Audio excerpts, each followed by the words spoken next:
Hello, welcome. So, today I want to talk about the father wound and its impact on dating and relationships, and why you might struggle with men or be struggling with finding the relationship that you want. So, if you are a high achieving woman, keep falling for men who are emotionally unavailable or ultimately won't commit, then you may have a father wound. So today I'm going to break down and discuss the father wound, its impact on attachment styles, what it is, what it looks like, possible causes, and then solutions and tips if you're noticing that what I talk about fits your experience. So as you're hopping on, I'd love to know what your attachment style is if you know. So if you could pop that in the chat and let me know. And if you're catching the replay, if you could do hashtag replay so I can come back and say hi to you. And feel free to interact with me, write comments, questions, ahas, whether you're watching live or after. And I'm also curious to know if you are currently single, dating, in a committed relationship, engaged, or married.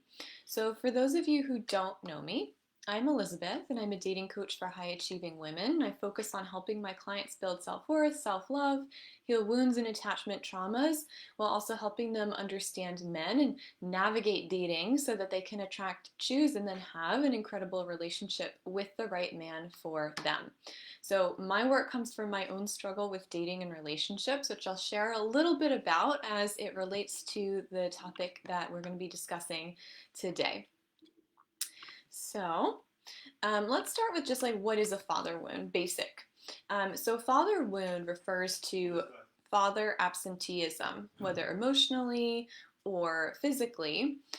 It is also possible that your father may have been very critical, negative, or even abusive. And why we care is because of the impact that this can have on you moving forward in your life, in your relationships, in your relationship with yourself, because it can leave a wound and it can shape your love blueprint. And so that's why we're talking about it today. So, what are the signs that you may have a father wound beyond just maybe you're recognizing, okay, yeah, I had a father where our relationship was like that? So, some signs that you can begin to identify for yourself if maybe this is something that you have that is impacting your relationships with men. So, number one, you often choose emotionally unavailable partners.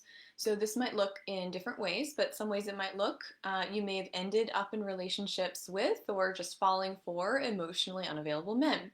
So, they're typically very successful, workaholics, maybe not unlike yourself. They have very little time for you and don't connect with you emotionally. And when you show them your more vulnerable or feminine side, they just can't meet you there. So you often feel very alone and unseen by these men, but you keep falling for them. You may have been in a relationship with a man for years and you wanted to take the next step, get married, settle down, have kids, and he didn't feel like he was ready, and you just waited and he was never ready. You may fall for men who initially show interest in you, but as you start to attach and show interest back in them, they disappear or withdraw from contact or come up with different excuses, and you are trying really, really hard to be the woman that you think they will fall in love with, and it's not working out. So, sign number two, you are a high achiever and you're successful. So you have been a high achiever probably most of your life, which has resulted in you being very successful in your career, your business, but you also feel this immense pressure that you need to keep achieving. And that's because some of your worth and identity is tied up in your achievement. So the thought of not identifying with your work may feel kind of foreign, if not impossible to you.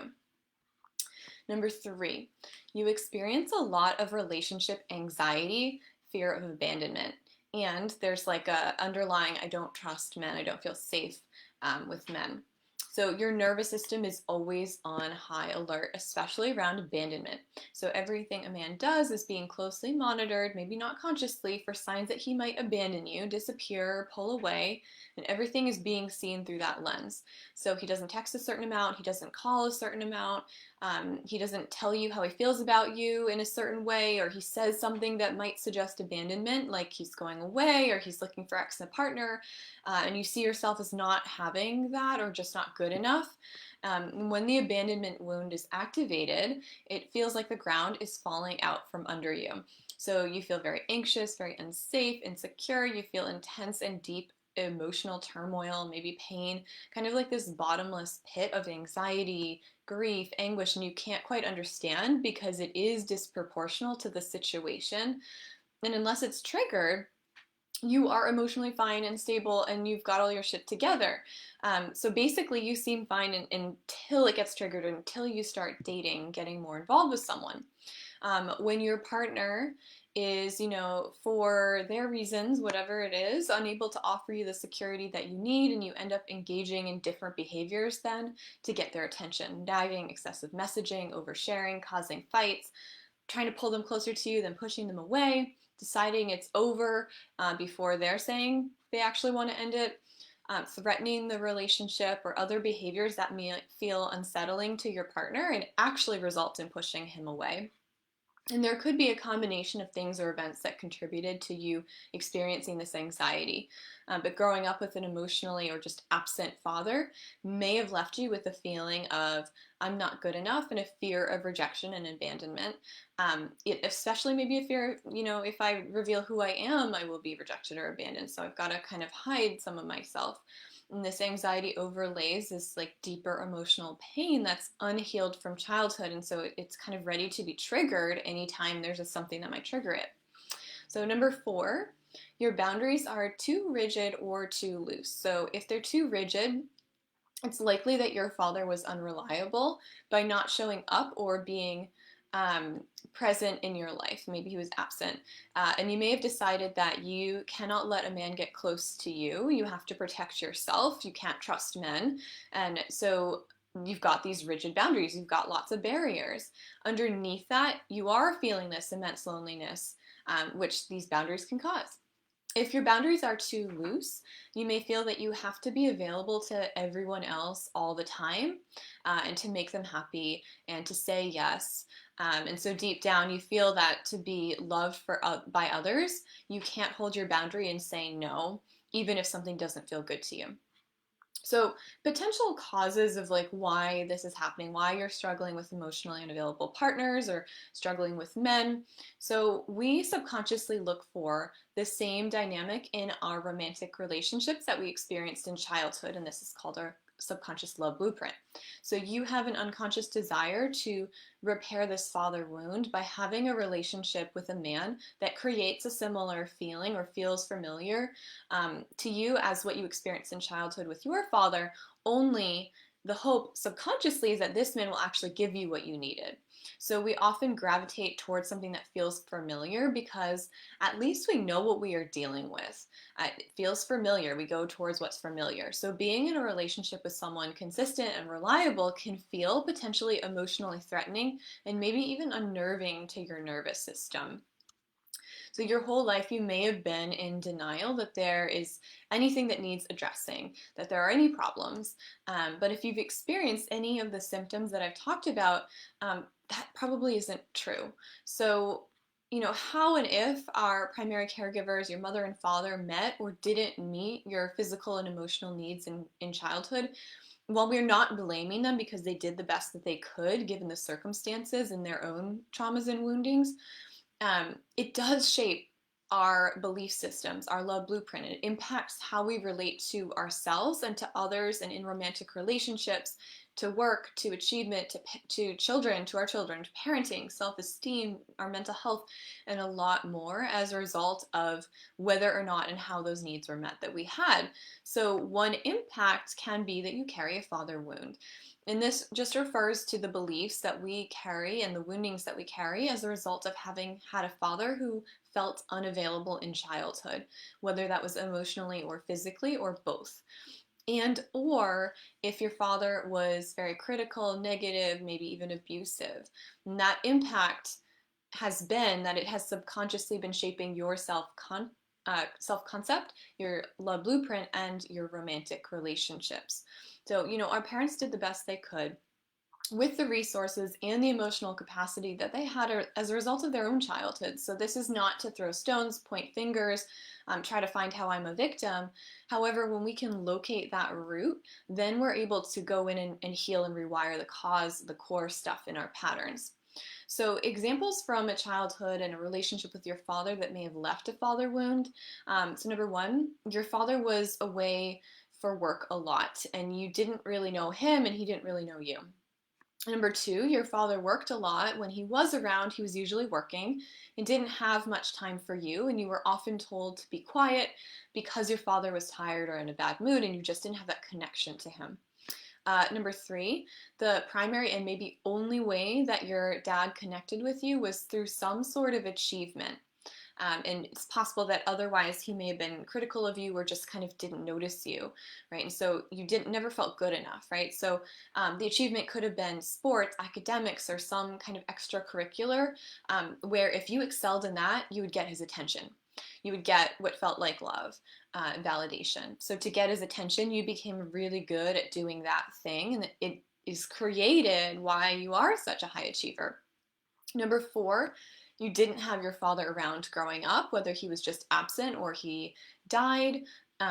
He left at a young age. One of those things for me, my father died when I was very young.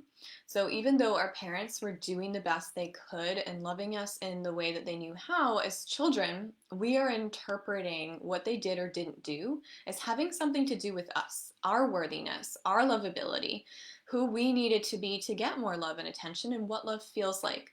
And so this has shaped our belief systems, our nervous systems around love and relationship, and shaped our responses in the way we are reacting and responding to men in relationship. So if you have an unhealed and unprocessed father wound, you're likely a high achiever who's taken on a lot of masculine traits like pushing, working really hard, succeeding, and really that's in order to be worthy. And you've been choosing men who are wrong for you and leave you feeling empty rather than full. So you can change the trajectory of this like path that you're on and call in an available man who's both physically and emotionally available, who can really meet you where you want to be met and create that deep connection when you heal that father wound that's kind of at the root of this pattern. So, for most of my life, I had a father wound and I had no idea um, that it was kind of creating and directing the outcomes in my romantic life. So until I did that subconscious rewiring work that I now coach on, I continued to fall for men who couldn't meet me fully or wouldn't choose me, or men who would, but who I wasn't as interested in back or as in love with back. And so I put my self-worth in things like achievements. I was that straight A student in school, and living this way was actually based on pain that I wasn't really acknowledging. And it did delay finding and maintaining the lasting partnership that I really, really wanted.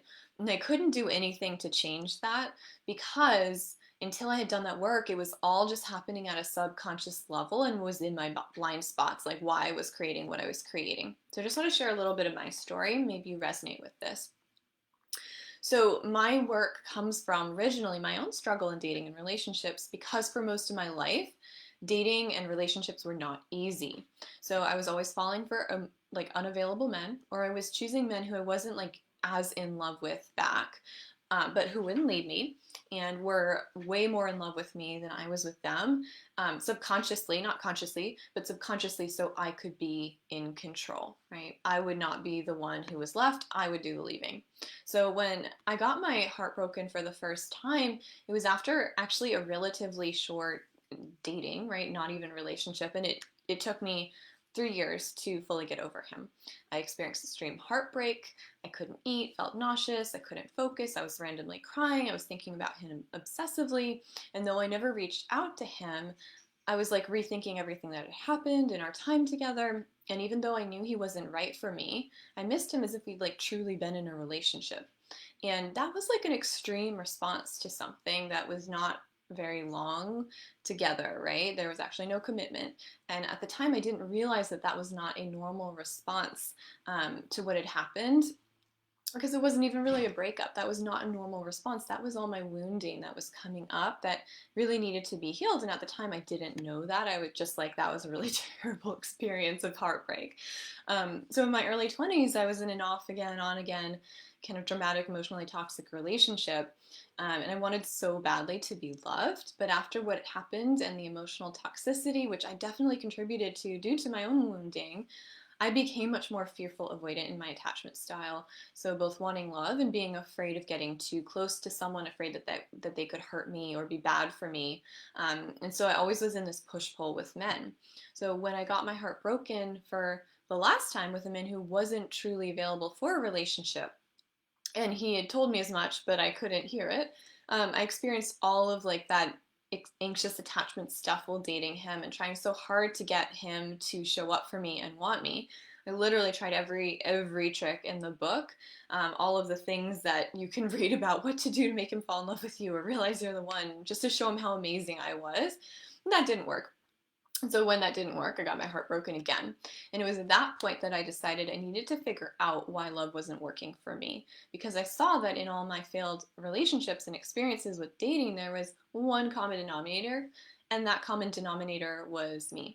And so that meant that, okay, well, if I'm the common denominator and it's not all these guys, that means I can do something about it. I can change it. And so that was a breakthrough for me, because I actually saw how I could be responsible for what I was creating in my life and take back my power, to create what I actually wanted. So I realized that the core of it went back to losing my father when I was 5. These were attachment wounds, and specifically an abandonment wound that I didn't know was there and I never looked at, but it was getting triggered only while dating. It was why I wanted security and love so badly. It was why I would latch on to men who were unavailable. And this whole series of beliefs around that core wound that I wasn't good enough, beliefs about men, beliefs that I would be abandoned. So from there, I got the help to do the inner work, to heal enough of that stuff so that I could end those patterns in dating and the emotional experiences that I was having with men while dating.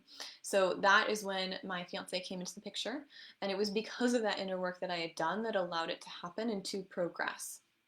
So because I was able to do it, and I was a pretty bad case, I want you to know that healing is possible for you.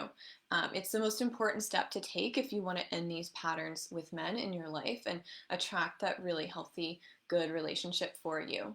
Because you don't have to continue to be left feeling unmet in love. Get help, do the inner work to truly heal.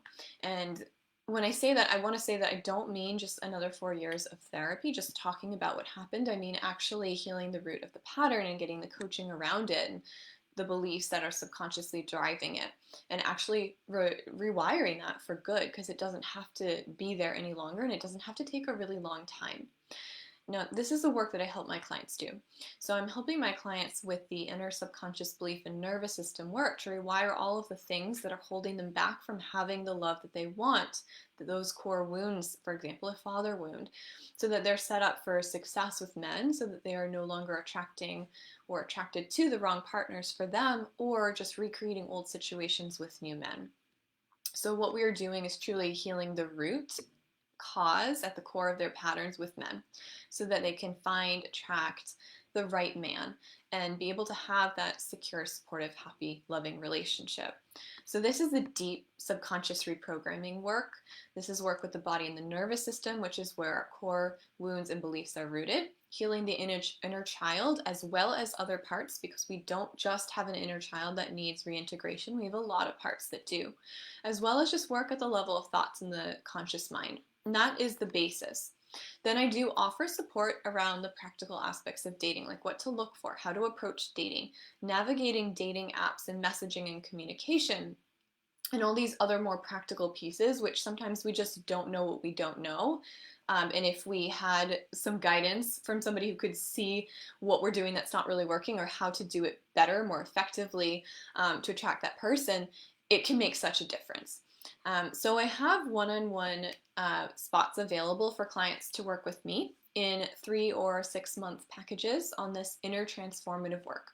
And the goal here is so that you can stop replaying the same patterns with men, experience dating as easy, smooth, and effortless, because it can be. Stand in your worth as a woman, so you are treated as the prize that you are. And this is when we shift who starts showing up in your world, so that you can create that deep emotional bond with the right man for you, and then attract and build that truly right relationship. So if interested, if this is meant for you, you'll feel the pull to me and to this work. And so I invite you to send me a DM. to apply and schedule a consultation call where we'll just chat further about what working together involves and if you're a fit. And then if it is, then you can get enrolled. So when you message me, what I'll do is I'll share my consultation application with you, where you'll be able to apply and then schedule your call. And then on the call, we'll chat about where you're at, what you're needing support with, and see if working together feels like a fit. If it does, then you'll be offered one-on-one coaching and you'll be able to enroll and we can get started working together. So I so look forward to meeting you. It is going to be the most incredible journey of your lifetime, the best investment you have ever made. So many of my clients tell me this. We will go deep. You will really feel seen, as that's my gift, to be able to see exactly what's going on, where you're stuck, and then get what you need to shift it, and shift it pretty quickly. So you have to be ready for this. You have to really want this. And if you are, then send me a message and let's connect and chat about working together. All right, see you next time. Bye.